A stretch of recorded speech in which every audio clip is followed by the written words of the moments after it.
There is no doubt that Ajinkya Rahane is one of India's highly coveted batting assets in Test cricket. His copybook playing technique, rock-solid defence and a monk-like temperament often remind us of the legendary former Indian batsman and captain Rahul Dravid.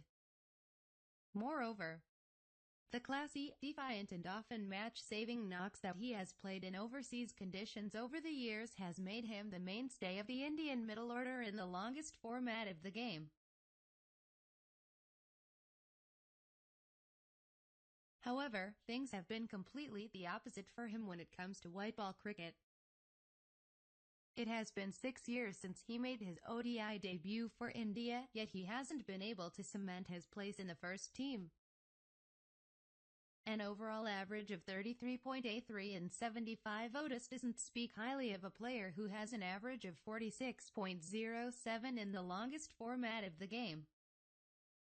Although, no one will bat an eye on his Test strike rate, which stands at 52.98, an ODI strike rate of 79.56 is definitely not something that can be associated with the modern-day batsman. Such a strike rate is a thing of the past now. Most ODI batsmen now strike at 90 to 100, that too with an average far better than that of Rahane. So, what are the reasons behind Rahane's dismal numbers? The reason is his one-dimensional nature as a batsman. He is more of a batsman who can keep the scoreboard ticking than a batsman who can up the ante at any time. He had enough opportunities to prove his mettle at the top of the order even before the Rohit Sharma-Shikhar Dhawan partnership had flourished. However, he failed to make use of those opportunities and Rohit made full use of that. Rohit kept performing in that role match after match and Rahane fell out of favour from the opening position. However, that didn't result in Rahane's complete ouster from the team as he was given the new responsibility of batting at number 4. But he couldn't do justice to that position in the upcoming matches and proved to be highly inconsistent once again. The Indian team management started trying and testing him at different positions of the batting order. In 6 years of his ODI career so far, Rahane has batted in almost every possible batting position starting from the top order to the lower middle order. Yet he hasn't been able to completely fit into any of those positions. Cut to June 25, 2017. There was Rahane playing a knock that the fans and pundits had craved for watching all these years. He scored a scintillating century against the West Indies in the second ODI and it was unlike most of the knocks he had played in ODIs so far. Unlike the previous matches, he never looked like he was struggling at any stage of the innings. He looked to be in total control of the proceedings and manipulated the bowling according to his own sweet will. He scored at a run a ball throughout his innings and struck 10 fours and 2 sixes as well. When he departed for a knock of 103 off 104, his strike rate of 99.04 looked to be more attractive than the number of runs to his name on the scorecard. Although the knock was against a hapless 9th-ranked West Indies side who hadn't even qualified to play in Champions Trophy. This innings was one of Rahane's best among the few that he has played in his entire ODI career. Moreover, a score of 62-78 in the previous match, which was abandoned due to rain, was also testimony to the sublime touch Rahane seemed to be in. However, the sad news is Rahane will continue to be the backup option for Rohit in spite of his good performances at the top of the order. The plain and simple reason is that Rohit is a much more tempting limited overs prospect than Rahane. Rohit is the kind of batsman who has the ability to play any kind of role, be it anchoring the innings the whole way or blasting right from the start. Rohit can do it all.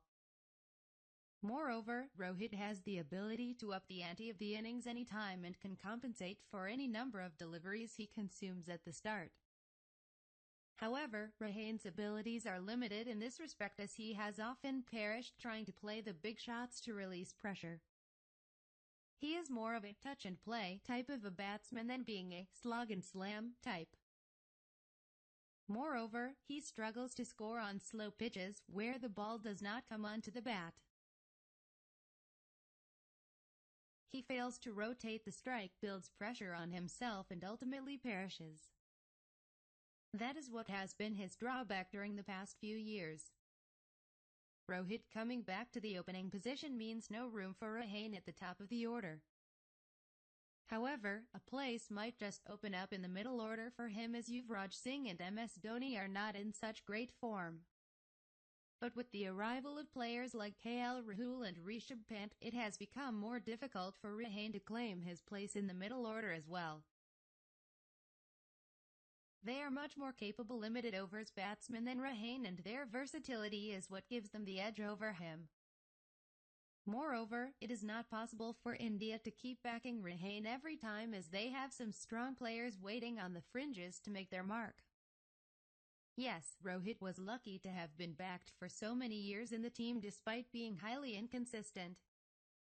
The reason was that the team was in a rebuilding phase back then, and India could afford backing a player with immense talent and potential.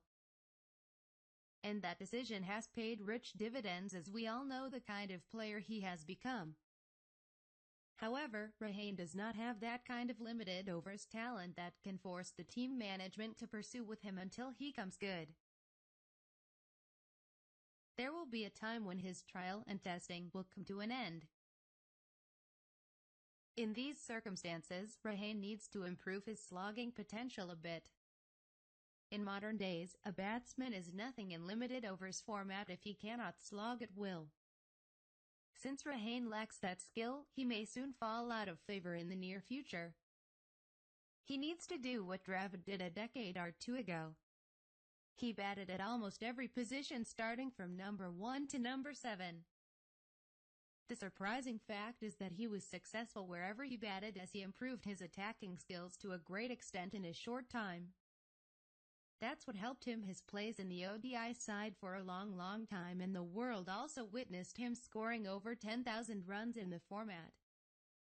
Similarly, it is time that Rahane does the same and adds that skill to his batting arsenal.